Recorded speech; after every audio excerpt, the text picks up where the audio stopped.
The broadcast is now starting. All attendees are in listen-only mode. All right, good afternoon, everybody. My name is Bobby Rains. This is our once every 3 weeks Investors Observer Workshop. Welcome.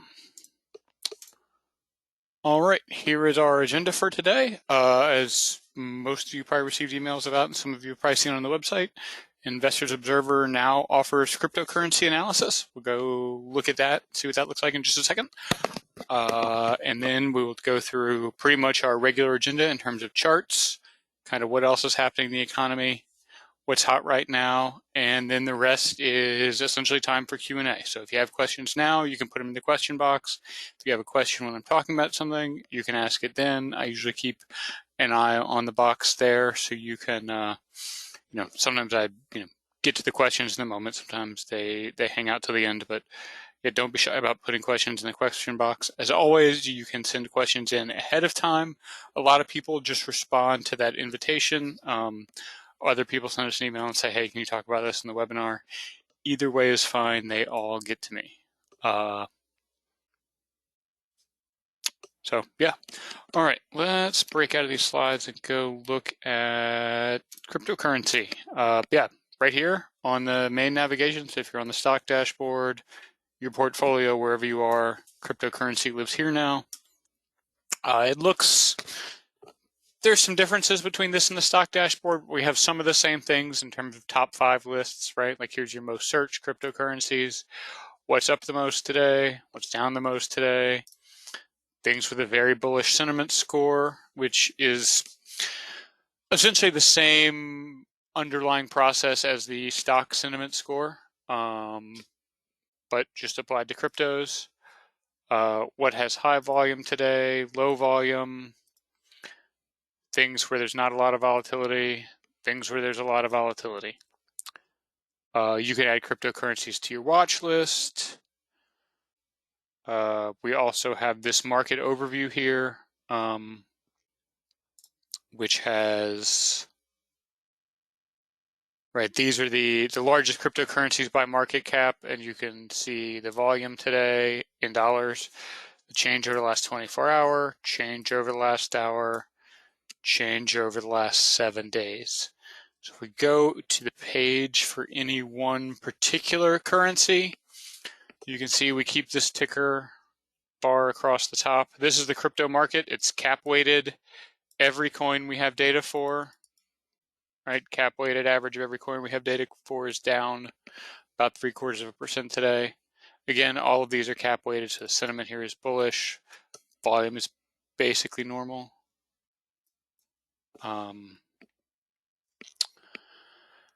Yeah, and then here's the change today for some big coins. You can see there. You can scroll around that way. Oop, that's not what I want to do. All right, so here we have the short-term and long-term technical score. Again, those of you who are familiar with our stock stuff, these are basically the same. The difference is they're percentile ranked against other cryptocurrencies, not against stocks. Sentiment, again, very similar math. New to the cryptocurrency space is a volatility score. This is, again, a percentile rank, so it's relative to other cryptos.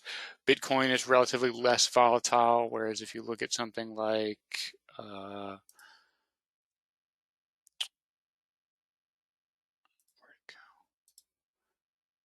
Hex, it is considerably more volatile. And then we have this risk gauge. So what the risk gauge attempts to do is try to get, it tries to look at how much the price has moved compared to how much volume in dollars has sort of moved into or out of the cryptocurrency over the last 24 hours. So if something makes a big move on a very small dollar volume, that typically means the price is just going to bang around a whole lot like crazy.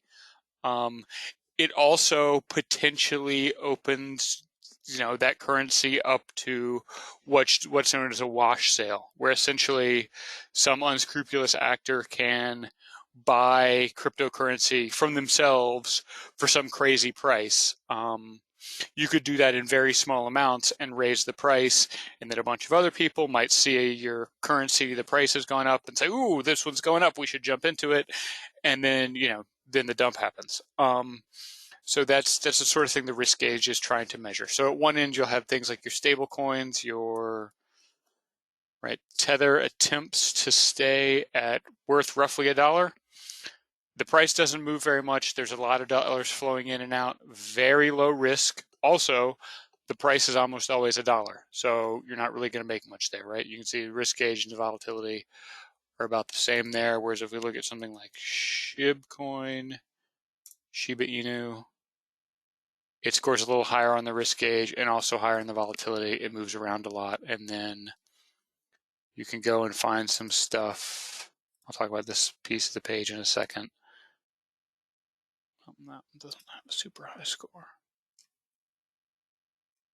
Yeah, this Hex coin has a pretty high score. The price moves a lot, and they did 121 million in volume today, which is, it turns out, not a ton. All right, so on the coin pages down below, we have a chart where it's available. Crypto is a little bit like the Wild West. Not everything has good data enough to make a chart, but the chart does come in where it's available.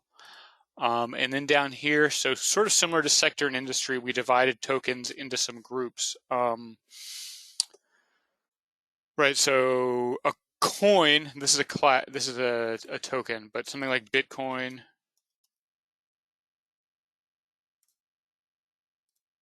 Okay, it's a coin, so that's the class.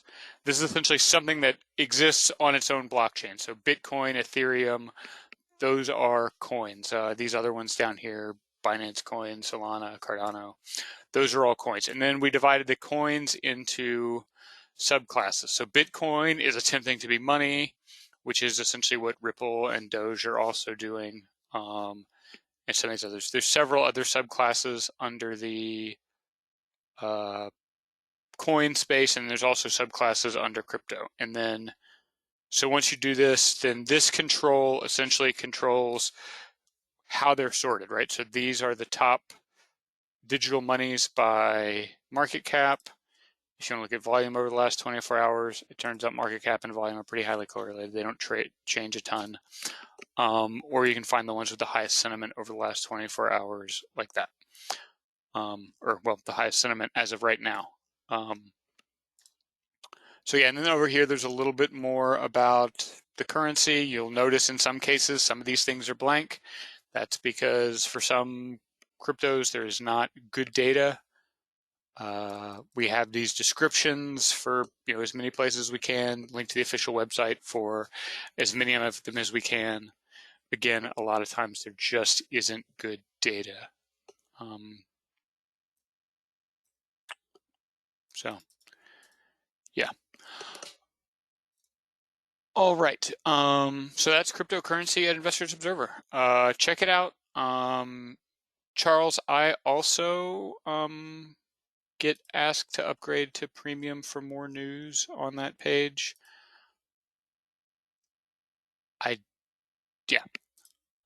It's something that we'll be looking into. I'm not sure exactly why it's there. It doesn't actually show news unless you have something in a watch list. So potentially it's not actually a problem. But I will get somebody to at least take that banner away that says upgrade when you're already upgraded. All right. So yeah, if you get to the crypto tab and it still says coming soon, do a Control R, Command R, one of those, depending whether you're Mac or PC, for a hard refresh, and that should bring it back, or should bring up the actual page instead of the coming soon page. All right, so that is it for crypto. Obviously, until we get to the Q&A, if people have more questions, happy to answer them.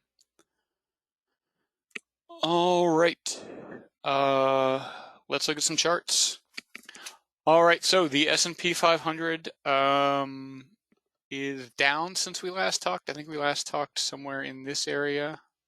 But I'm not going to count 21, or I guess it'd be 15 candles back. But yeah, so we went up a little bit, and then we've sort of come back down. We'll talk about the reasons for that in a minute, but we did kind of hit this same level here a couple of times and then come back. So, we put another line because that ends up being probably some resistance when the market turns around and tries to go back up there. We do have pretty strong support here at the somewhere around 45 level, where the 50-day moving average and that previous support line comes in. So hopefully we won't get to there, but if we do, hopefully it'll hold there. All right, the NASDAQ, kind of more interesting. It didn't go quite as high, right? It's only hit this sort of previous closing high once instead of twice like the S&P. And it's also been kind of more interesting in this, too far.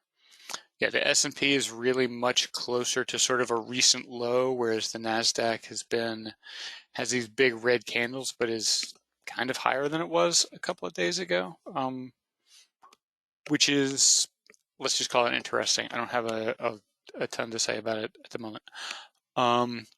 The Russell, the last time we talked, I looked, this peak was on about the 8th. So it was, I think, a couple days, let's say the 1st. So yeah, that was a couple days before the last workshop. So yeah, it's been downhill since then. We're back into this range where we spent basically all of 2020. So it's not, obviously you'd like it to go up. It's not super concerning until it breaks below this level. This line at about 2100. But yeah, sometimes you need a couple of breakouts for it to really stick. There's also, as we'll talk about, a lot of other stuff going on. All right, so comparisons. I'm working on this chart. I don't know why. Yeah, I got a new computer, and when I got a new computer, the colors on these charts changed, and I don't care for this as much. I like the contrast of the white and then the blue.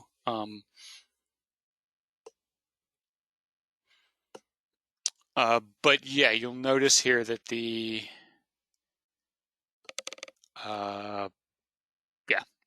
S&P 500 is the one that has outperformed for most of the year. Right, that's this top line, and then the equal weight is the one that's been under here most of the time. But more recently, some of the large caps have fallen off more than some of the the sort of S&P 495, let's call it. Not that big five.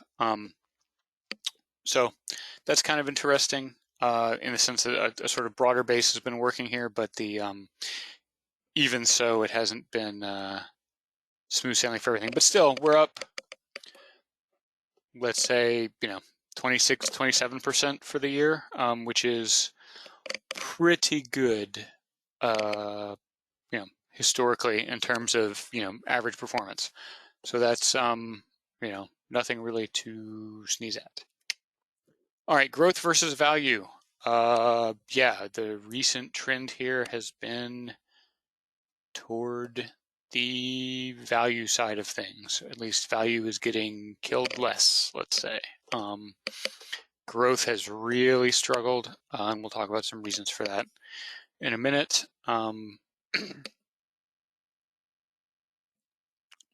But yeah, that's kind of what that looks like. It's interesting how much growth has just fallen down. All right, so inflation has been in the news a lot. I wanted to kind of look at some commodity stuff. Lumber was an interesting one. It was one of the first commodities to really kind of go nuts. So this is the January 2022 contract. It's just the next contract, basically. So lumber peaked way back in like May. I couldn't get a more consistent.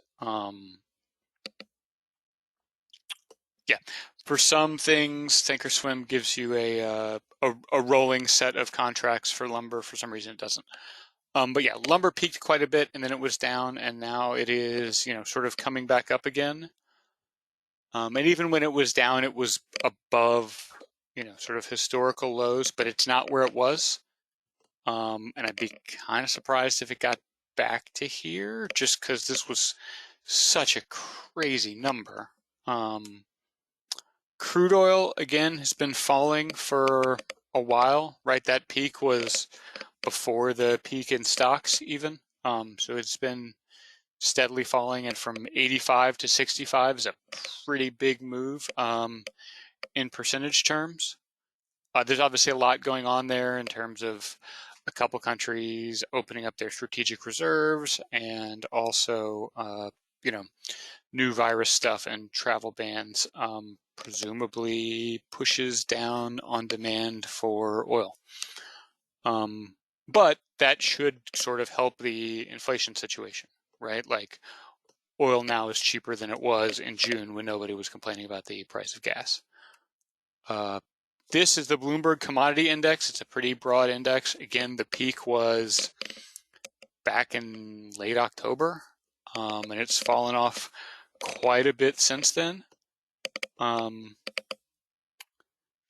then, the last one is the Baltic Dry Index. So this is essentially an index of shipping costs. It does not really reflect anybody's particular shipping experience, but it is sort of a good indicator of global demand for shipping as it relates to shipping capacity.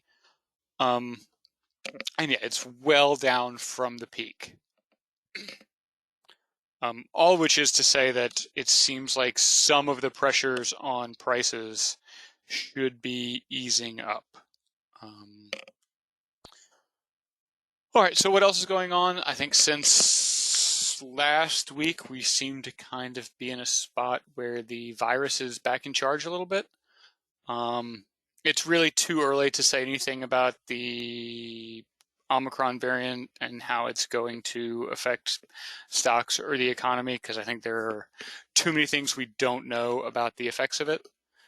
So yeah, I'm just not really going to say anything about it. Hopefully it won't be as serious as Delta. The early indications are it may not be, but we'll see. We really just don't know.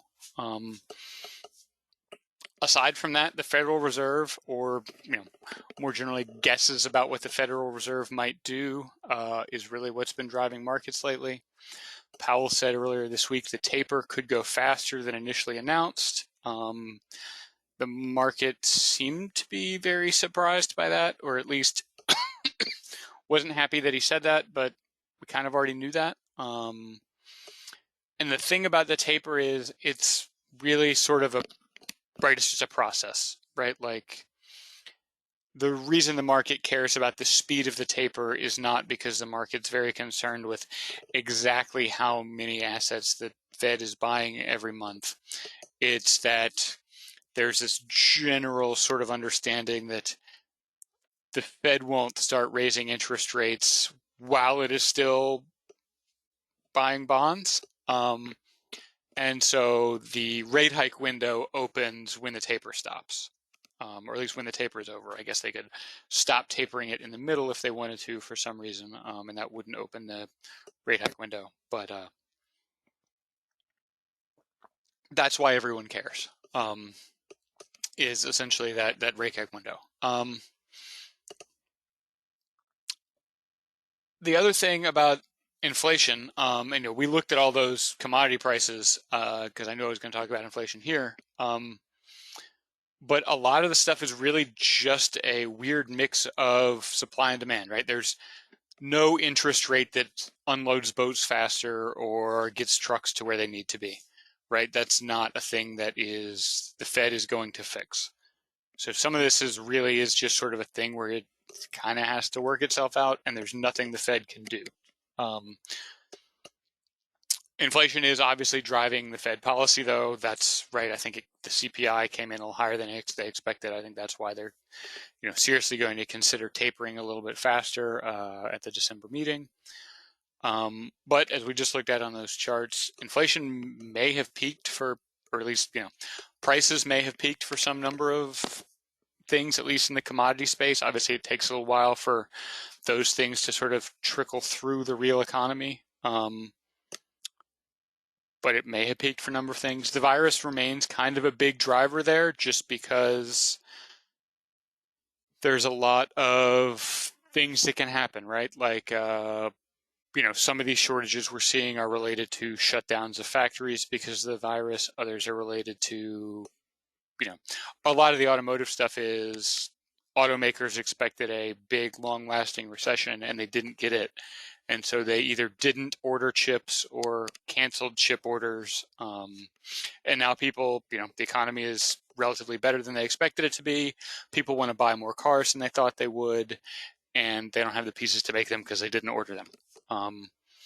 So, that's obviously a little bit of an own goal on the part of the automakers, but, virus impacted decision making is part of the reason for the elevated inflation. The other reason is the pace of the recovery has been fast, which is good. But it is, of course, driving inflation. Demand came back much faster than people expected it to, and so when demand came back, supply just kind of wasn't there to meet it, and so that is how you get prices rising. That's just kind of how that works. All right, let's talk about what is the sectors that are hot right now. These are all from the website. It's the short-term technical score. I'll show you where to find these in a minute. Energy remains at the top. Coal has ticked down, and that oil and gas exploration and production is at the top. Midstream also is, I think, new to the list this time around. Midstream is transportation. It's a lot of pipelines and storage, things like that. Sort of the plumbing of the oil and gas system and getting things around. But yeah, energy prices, even with oil stuff falling, they're still higher than they were a year ago. So the energy stuff is still doing relatively well in terms of those stocks. Financial services remains doing well. Regional banks, financial conglomerates, asset management. Regional banks and financial conglomerates in particular are bets on the economy growing, right? Like that's why those things happen. Asset management, asset prices are high. Asset managers collect fees based on the amount of assets they have. When asset prices rise, the fees go up.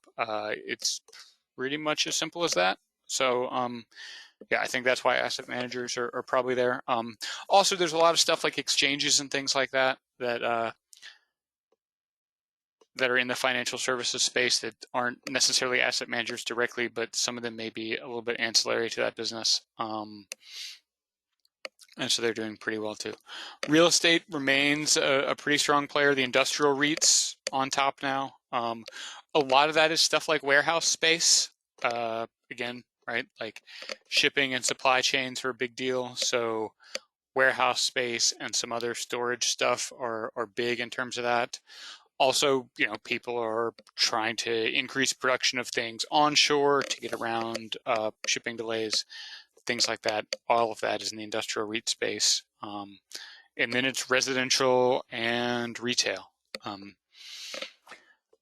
Actual industrial stocks are the next big one. Distribution, right? Again, moving stuff around. That's been a big one. Uranium, the uranium market is just super weird. There's kind of a big ETF trust thing that people have just been piling into, and it's buying up a bunch of uranium, and that makes everything that's linked to the price of uranium go up. Obviously, demand for uranium is pretty stable because it's only really used for one thing, and they're not building a ton of nuclear power plants. So it's not that, it's really like a weird trading futures issue. And then, yeah, rental and leasing services. A lot of that, again, is rental and leasing of equipment, things like trucks, industrial machinery, construction machinery, stuff like that falls into there. And then consumer cyclical, those auto and truck dealerships are at the top. The used car market remains kind of crazy, partially because of the issues with the new car market. There was also Hertz in particular, but all the rental car companies sold a ton of their fleets last year during the pandemic because they thought they wouldn't need them and they didn't want to keep paying for cars they didn't need. And then stuff bounced back faster than they expected and they had to go out and try to buy cars, and that did some weird stuff in the used car market, which is where auto and truck dealerships actually make a lot of their money, is in used cars. So that's what's happening there. And then, yeah, footwear and accessories and apparel retail remain pretty strong. I think they were on the list last time. All right, so, excuse me. On the website, you can find this list under sector and industry. It defaults to the overall score. For this list, for these presentations, I like to use the short-term technical score. That is essentially what has been hot stock-wise over the last, month, 20 trading days or so. You can obviously sort this by any of the scores you want. You'll see the things that have been going up really fast are not necessarily the things that have strong fundamentals. They're also not necessarily the things that analysts love or have the highest valuations. Energy, financial service, real estate, and industrials and consumer cyclical have been the top sectors for a while now when we do these presentations. So it's not surprising to see them leading both the long-term and short-term technical lists. But that's where you can find this. And then you can drill down, if you want to see what's hot in financial services. The sub-industries are over here, and then you can just see the hot stocks right there. All right. All right, so we only got this one question, but I see there's a bunch of stuff in the box there, so I'll get to that in a second.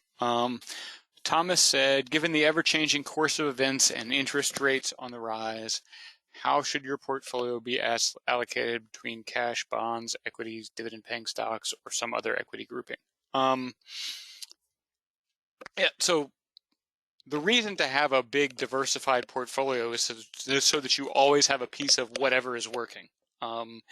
Anytime you're doing portfolio rebalancing, if you're doing it right, what you should be doing is selling winners and then buying some losers so that your allocations stay in line.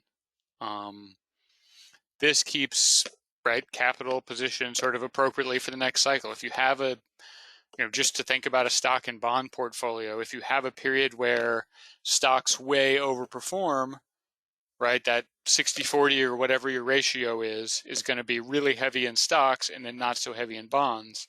So what you should do is sell some of those stocks before that situation reverses, because otherwise your stock money just kind of goes away when stocks go down and you don't take advantage of any sort of rise or even the stability in bonds because your bond piece has gotten a lot smaller. So rebalancing is really just all about selling winners and buying losers. And yet the fact that things have been so fluid and been changing so much makes it really hard to say oh, well, here's where you need to be right now, because it might be totally different next week.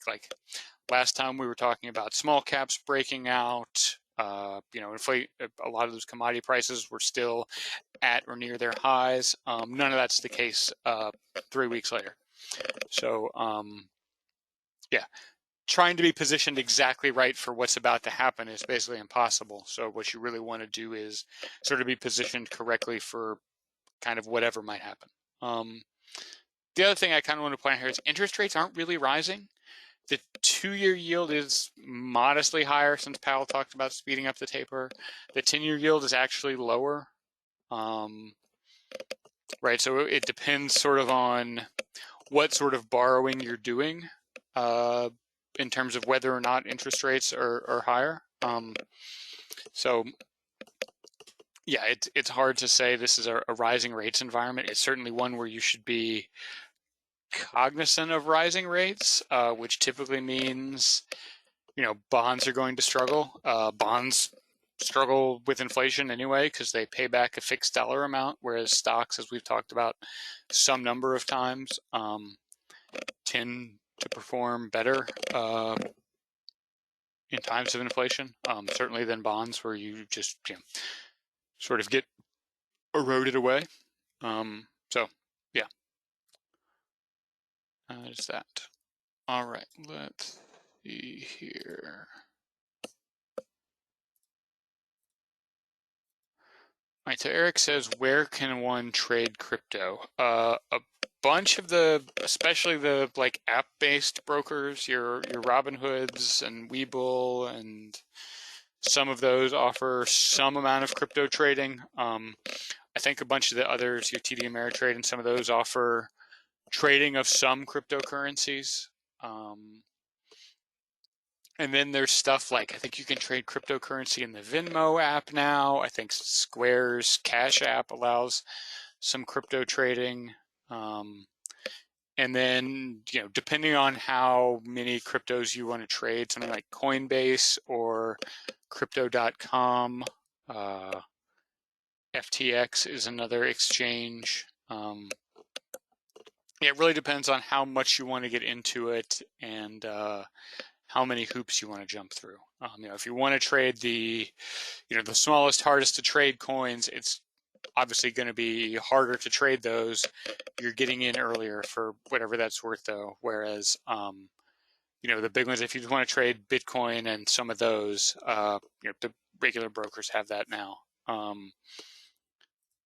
Those, may not be as volatile, which may be good or bad depending on kind of what you're looking for.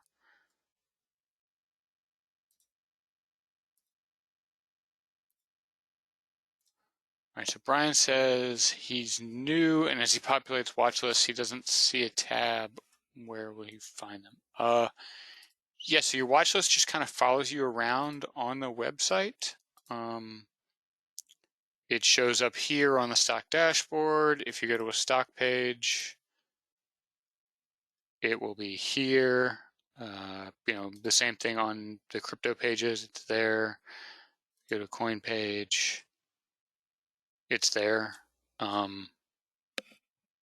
Yeah, it just kind of follows you around. There's no specific place to go to see your watch list.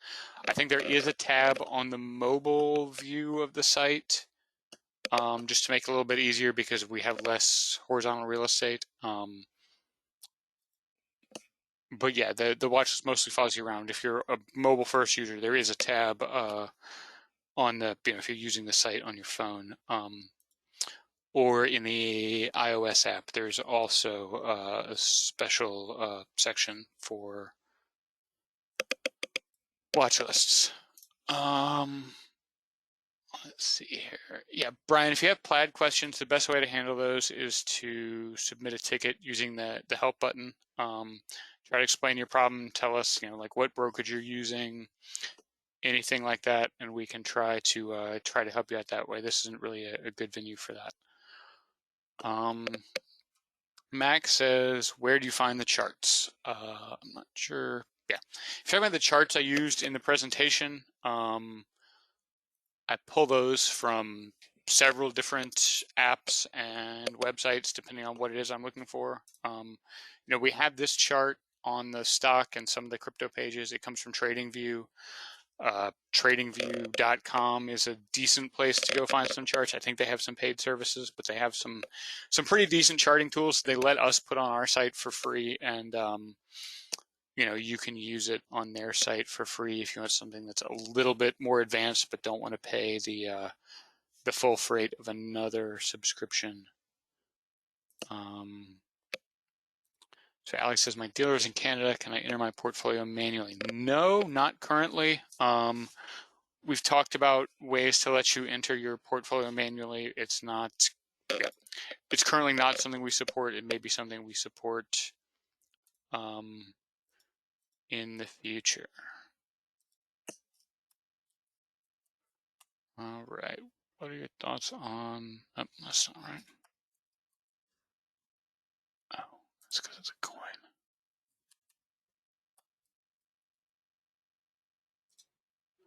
Yes, the way this menu works is there's two different things here. If you're in the sort of crypto section of the website, it will default to the crypto list, but you can always toggle over to the stocks tab. If you're in the stock stuff, it kind of assumes you're probably looking for stocks, and it will default to that. All right, so Twilio is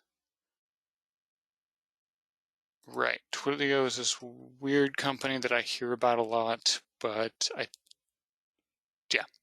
I don't know who's actually using their services. They are, it seems, struggling this year. Yeah, that's fun. They had a good 2020. If you bought it last year, you're still probably up. So yeah, I didn't really put together a lot of material like this, but Twilio kind of, it's a less obvious one than something like Zoom or Peloton or Robinhood, some of those things that were obviously very much people's pandemic sort of plays. I don't think, does it have news on it, or did it just lose 24% today? Yeah. All right. So yeah, a lot of the stuff that got pumped way up during the sort of height of the pandemic, because people weren't sure what else to buy, I think, just got to be overvalued. Like Twilio doesn't make any money. I guess the analysts like it, but right at a certain point, companies have to make money. And so for a company that doesn't make any money, to see its stock price go from,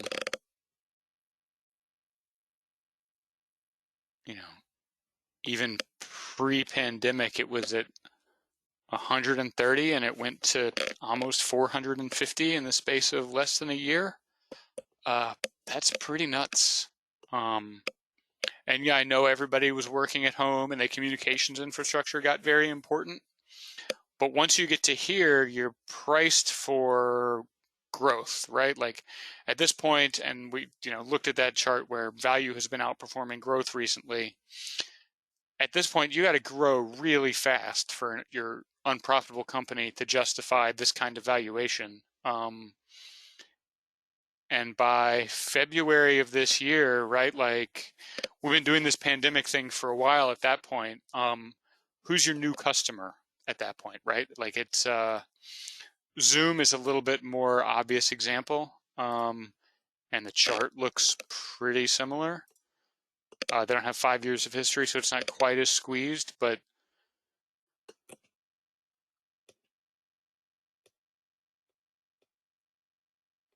yeah, Zoom didn't even really have a pandemic crash. It just went up. And Zoom actually makes money.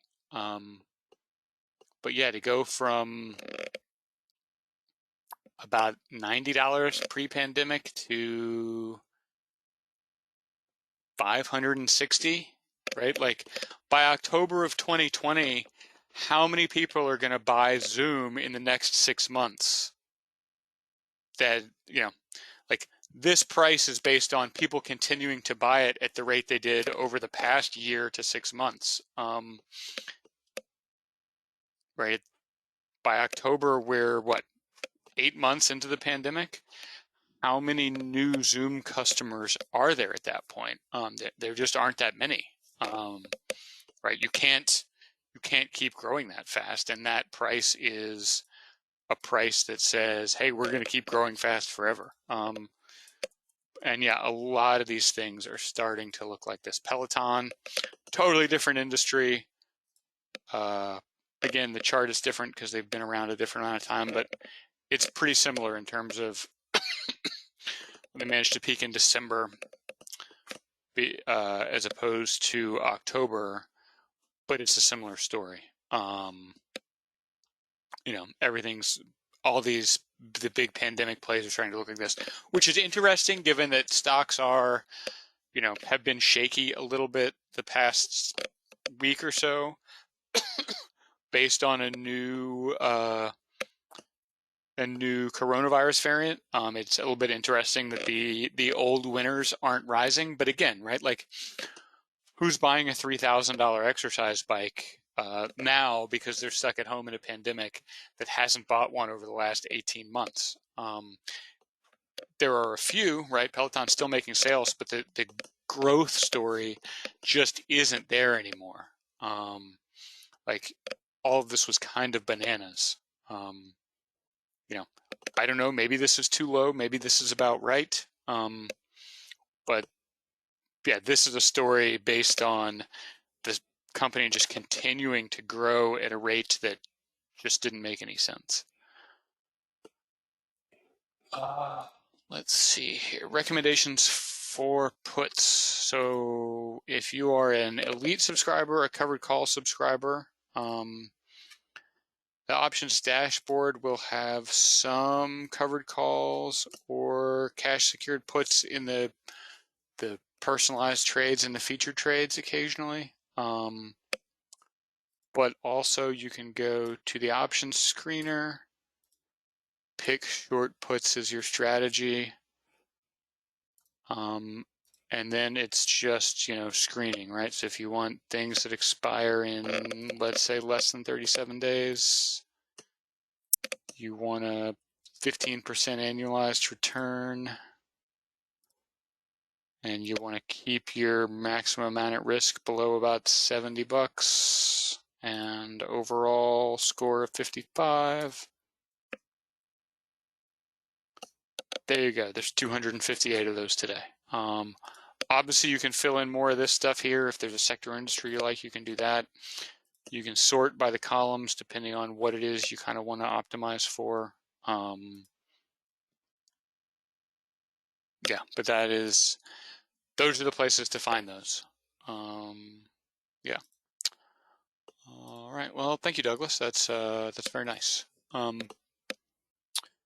All right. So, any other questions? I think I got everybody.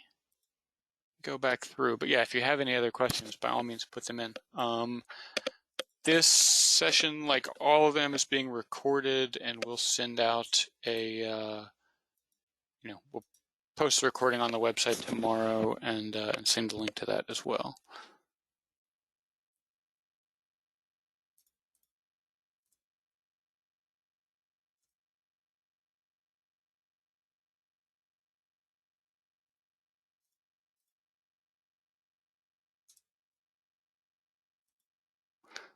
All right, so Gerhard said, can you do an example of a vertical option spread? I'm not sure exactly what you mean by an example. I mean, I'm happy to explain one of the trades we have here. Let's just pick this one because it's at the top. All right, so here's a bullish vertical spread. The bought leg is exactly what it sounds like. That's the option you're going to buy. It's the January. Yeah, let's not do that one. I don't like that trade a whole lot at all.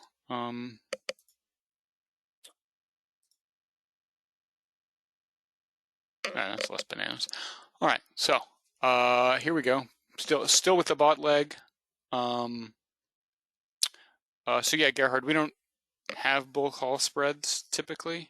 They're just not. Yeah, they're not a strategy we offer right now. We may add it in the future, but we don't offer them currently. But yeah, so this is a bull put spread. It's functionally the same trade. It's just a credit spread instead of a debit spread. You're going to buy the December 10 expiring 45 put. You're going to sell the 46 put that expires at the same time. You pay 146 for the one you buy. You get 181 back for the one you sell. The net credit there is 34 cents. You've got 66 cents at risk. That's a 52% target profit, or something nuts annualized because it's a 52% target profit and it expires in 9 days. What strategies are offered? The strategies offered on various parts of the site are these: covered calls, short puts, bullish diagonal spreads, bearish diagonal spreads, bullish vertical spreads, bearish vertical spreads, and iron condors. Kavork, any of those option trades are computer generated, aren't they? Yes, the trades in the option screener are computer generated. Stuff in the Investors Keyhole service, if you're an elite subscriber, go get 4 emails a day with a bull put credit spread. Those are picked by analysts. Stuff in the portfolios, typically that's just our analysts using the option screener. But yeah, that is, yeah, those are mostly computer generated.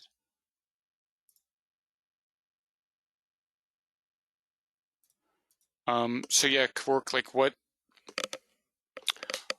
I'm not sure what you mean by, are there some criteria I can mention like delta or time value? Like all those go into the various algorithms to pick the option trades, but they aren't necessarily called out on the site for any number of reasons.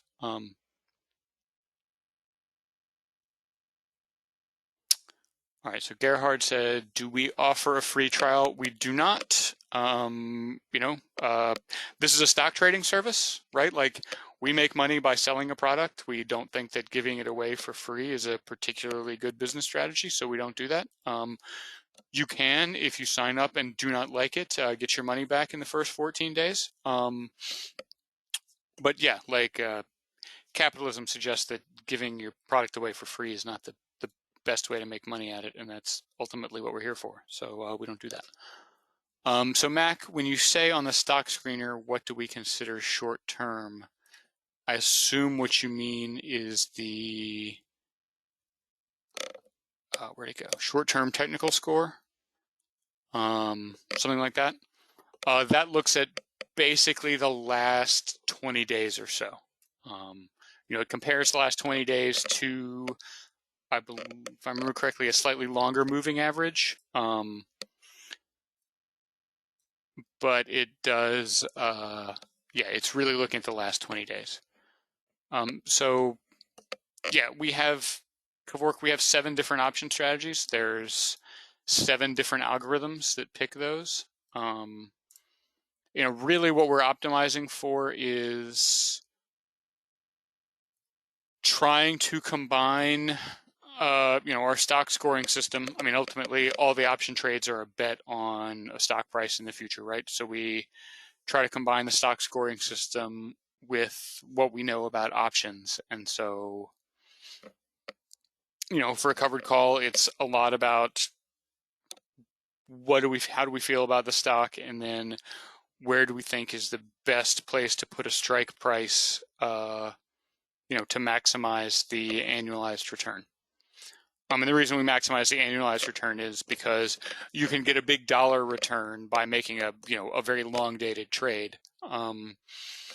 But would you rather have 10% in a year or 1% in a week? Right, there's 52 weeks in a year. If I can get 52 1%, I'd much rather have that than 10%. So that's why we kind of look at the annualized return. And then the other strategies are based on similar things to that.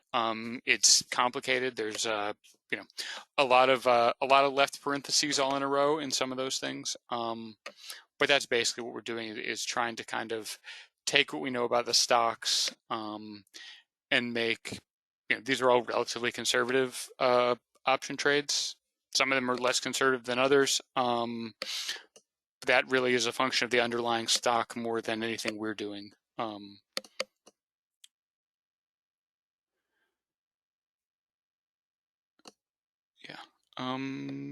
So we currently have an iOS app that just has our stock stuff. We're working on building out the rest of it in terms of both an Android offering and adding options and crypto and things like that. But we don't have it all there yet. But all the stock stuff is available in an iOS app. I couldn't tell you. I'm not a software developer. All that stuff is some of that stuff is a separate product. I really couldn't tell you. As soon as possible. But yeah, we're a small company. We have a limited number of people and resources, and so we're trying to get things delivered as best we can, and it'll be out when it's out, and we'll provide updates along the way as available.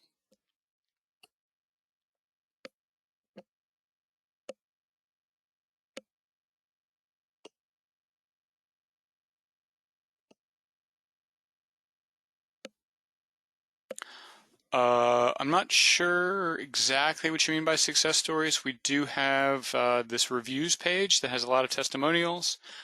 If you want to look at results of our portfolio trades, you can view the closed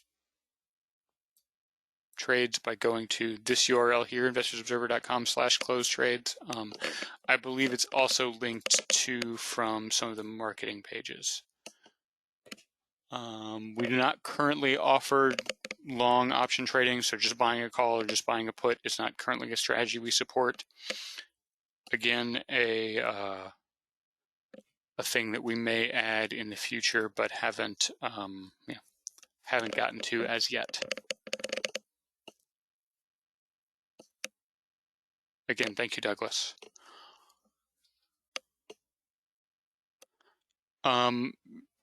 Yeah, the reviews are kind of the reviews. Some of those, what exactly people like, I don't necessarily know. I'm not familiar with the offerings of Benzinga Pro. I'm not going to stand here and do a comparison. Yeah, we've been over most of the site here today. I think, yeah, if you're familiar with Benzinga Pro, you can probably do that comparison better than I can.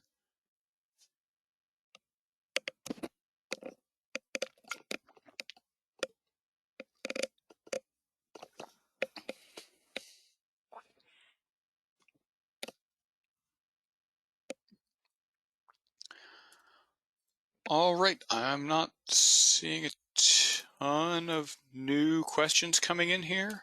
So